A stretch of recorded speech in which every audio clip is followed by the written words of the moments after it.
Hi guys! Ayan. So papunta na naman akong farm.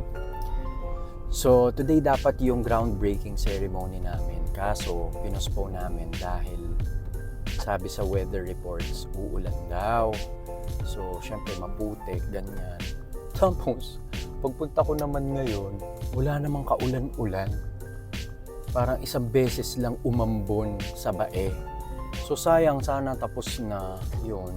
Pero wala naman siya talagang ganong kalaking significance.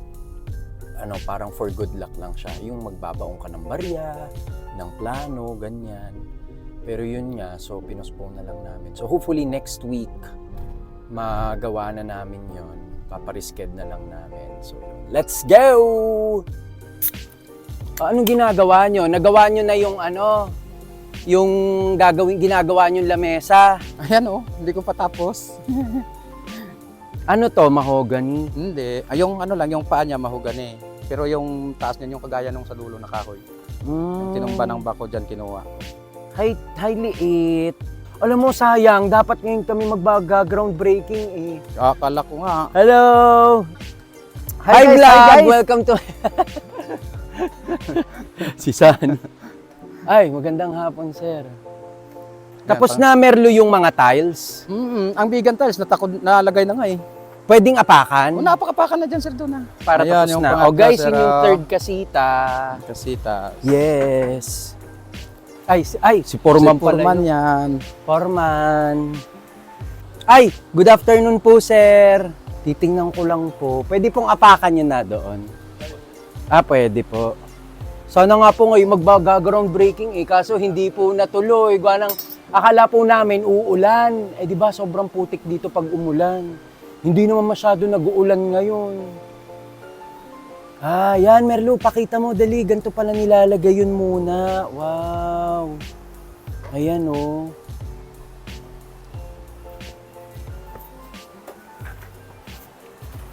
Wow. Silicone. Silicone pa lang po. Ayan ang ganda naman. Sanding sealer po. Wow. Tas lalagyan na rin nila ng ng salamin dito para hindi tatagos yung hangin. At tingnan nga natin ang CR. Wow. Wow. Yan, papasok ako. Wow.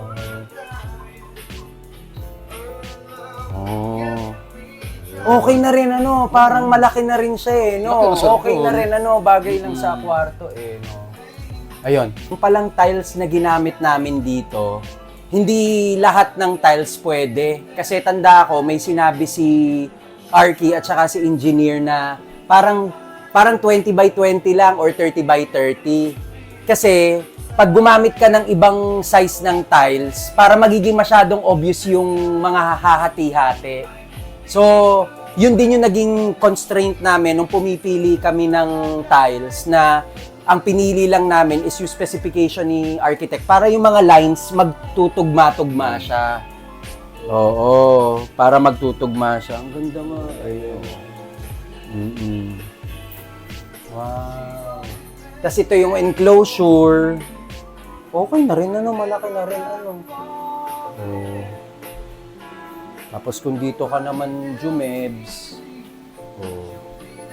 nakaganyan. Okay naman Tapos dito yung lababo. Tapos yan, meron ditong parang crevice.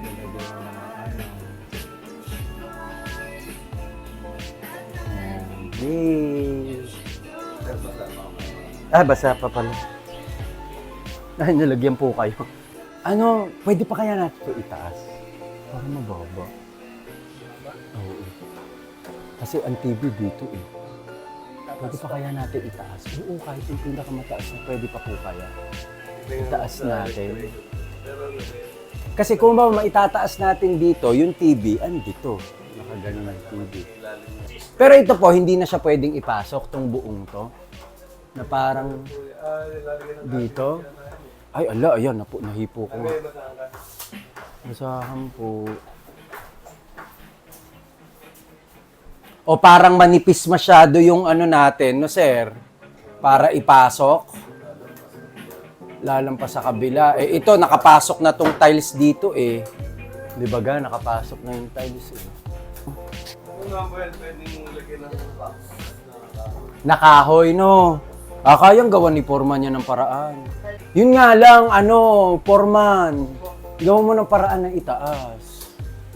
Kung kaya pa. Kaya mo yan. Ikaw pa. Uulitin mo to. Ito nga ba na to? Ulitin mo. 32 ay mababa.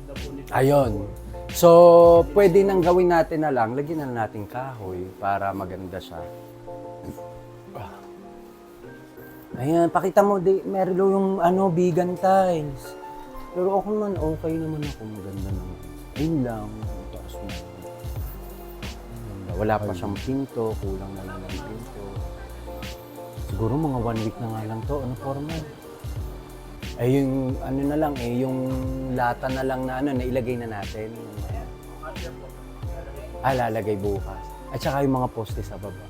Yung magandang Ay, pwede sa bagay. Pwede nang mahuli na ha.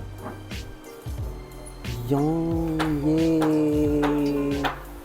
Pakita natin sa harapan, Merlo.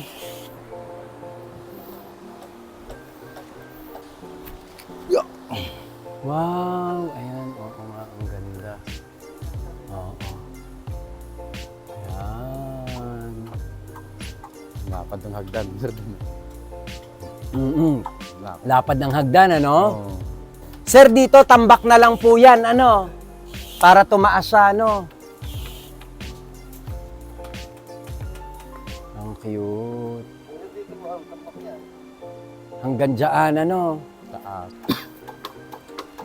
Ay, tingnan nga natin kung paano yung yung... Dito sa taas, sir. Doon. Ayun yung number 3. Yun, so guys, yung yung foundation, ganyan muna nila ginagawa. So yung mga poste muna, tapos yung mga kahoy. Ayan.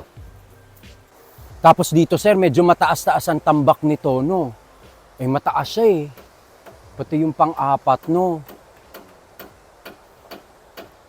Actually, kakausapin naman po namin si backhoe operator.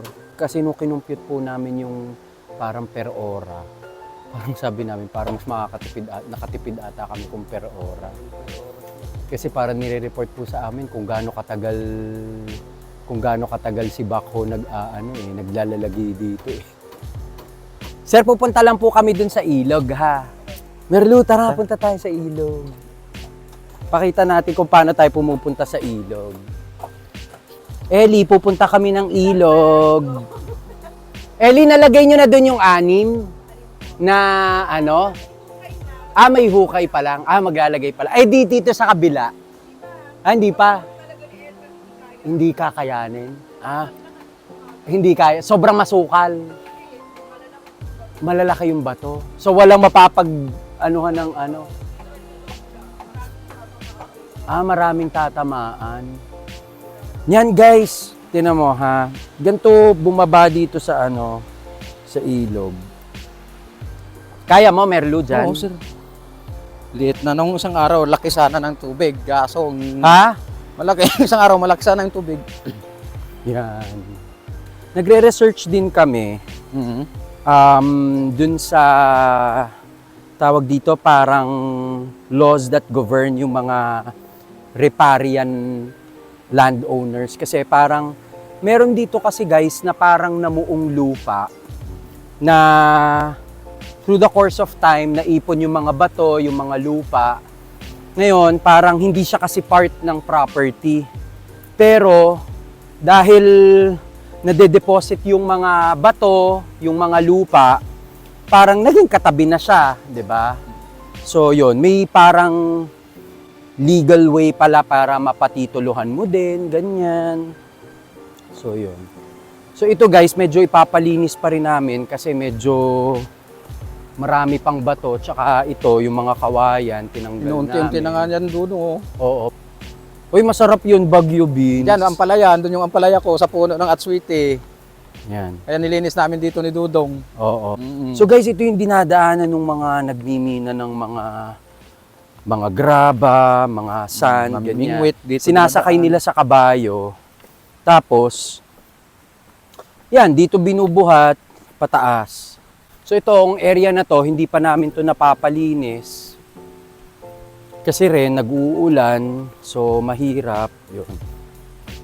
Tsaka makikita nyo guys kung gaano kalalaki yung bato. Sobrang lalaki ng bato dito.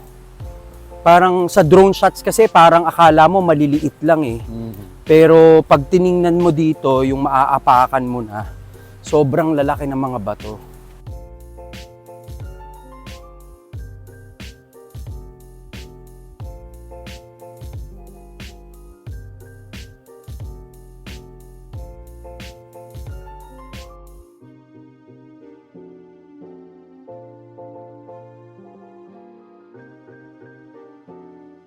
Ito nga pala, pag bumabagyo, hindi mo na nakikita yung mga bato dyan, napupuno siya. Yan. So malakas talaga yung daloy ng ilog. So kahit talaga mag-summer, all year round parati siyang may tubig. Sobrang lamig ng tubig. Dito si Dudong naglalaba eh. Ha? Dito si Dudong naglalaba. Dito naglalabas si Dodong. Oo. Pero sobrang lamig kasi ng tubig. Pag umuulan, malamig talaga. Pag umuulan, malamig. Maganda pa yan din, sir, doon. Sa kabila. Ha? Maganda. Hindi pa ako nakakapunta dun eh. Ikot na yan dyan namin. Puntahan natin. Maganda. Ayan. Ang lawak ng ano. Yan. So sige guys, tingnan natin, lumayo tayo. Kasi ito, never ko pa tong napuntahan eh. Hanggang dito lang ako kung saan ako ano eh. Yan nga pala, ito guys yung inaano nila oh. Buhangin Ito yung dyan, minimina kinukuha. nila eh no. Itong sand na to. Pang construction.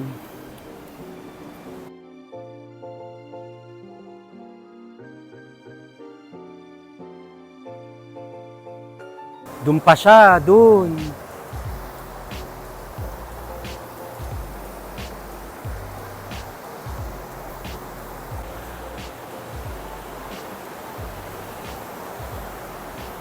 Yan. So guys, imagine niyo sa dami ng bato dito kami kumukuha ng bato na inilagay namin doon sa bakod. Sa bakod. Hindi talaga siya mauubos because every time na malakas ang ulan, yung ulan may dalang mga bato ulit na dito nila dinadala. Yun sa dulo, yun ang magandang buhangin. Oo. Sa dulo pa. Abot. So yan guys, so tingnan nyo naman kung gaano kalakas dito yung mga ano. So apakaswerte ni na Merlu, saka ni Kuya Dodong, kasi parang every morning ito yung view nila. Dito, naliligo Yan. minsan dito. Doon ako nagsisid sa kabila. Kaya mo lumangoy doon, Merlu? Ah, malakas yan, sir, doon. Tatangayin ako niyan. Doon sa kabila, sir, doon. Ha? Doon ako sumisid sa kabila. Doon, malayo. Oo. Tahimik, mas Tahimik. banayan. Oo. Ah. Ganda. Ayun guys. Tapos tingnan mo, buhangin. Napakadaming ano. Ha? Buhangin. Buhangin? Oo. Ah, maganda. Oo. Pero imagine niyo guys yung volume ng water. Ang ganda nga doon eh, parang may mini bato-bato na gumagano. Bali, tatlo yan, sir, doon. Tatlo. Isa, dalawa, tsaka dito. Ah, doon. Tatlo yan, no? Nagsanga yan. Oo. Parang tatlo siya na Oo. nag-connect ulit. Nag-connect dito. Pagdating dito sa Ayan, bagat, guys, isa na lang. tingnan mo, oh. Yan guys, oh, ang linaw-linaw ng tubig. Yan, tapos lahat yan galing Banahaw. Let's go! Uwi na kami. Pupunta na kaming taas.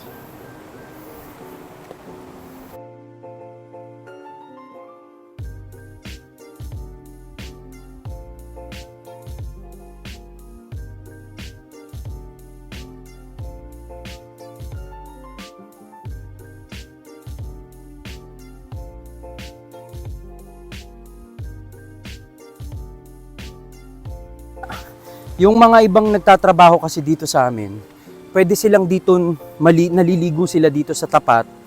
Yun, minsan doon din sila naglalaba, no, dito sa Oo, tapat. dyan. Kaso depende kasi kung mataas masyado yung tubig, Kung tsaka malakas, doon sobrang pumupunta si bilis Dodong. yung lagaslas ng ng tubig, kailangan dun sila. Pero kung hindi masyadong malakas ang pwede naman dito.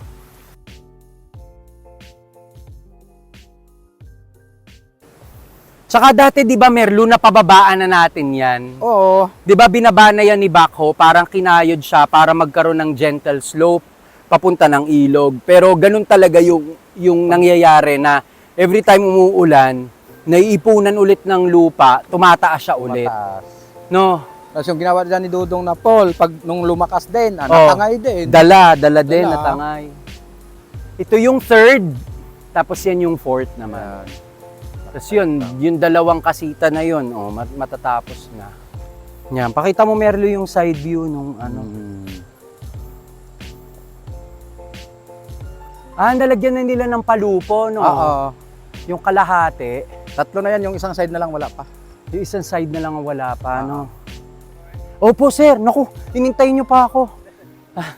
Sige po, sir. Salamat po. Di schedule na lang natin ulit yung yung groundbreaking natin. Siguro kung may awa ang Diyos next week naman, baka hindi na mauulan-ulan eh. Yun po. O, sige po, regards na lang po kay kay Sir Dante, tsaka kay Denise at tsaka kay Dana. Bye-bye. Bali, kakausapin ako ni Ate Wina kung paano makakabitan ng tubo kasi baka kumuha kami ng water supply from Mahayhay, hindi dito sa Magdalena kasi nga walang water supply naman dito talaga sa Magdalena. Magandang hapon po. Ako po Opo, naglibot-libot lang po ako. Si Kit. Binisita ko lang po, tiningnan ko po. Eli, ito yung pipirmahan, ito na yung building permit. Guys, ito na yung building permit. Nakuha na. Ay, Eli, pati ito. Ito yung contract natin. Ipirmahan mo na lang kada page. Yung website, yung YouTube, Kalupa, website, YouTube account mo. Hindi na ba active yun? Busy ako eh. Oo nga, sa bagay. Basta Kalupa, try nyo, sir. Bye-bye!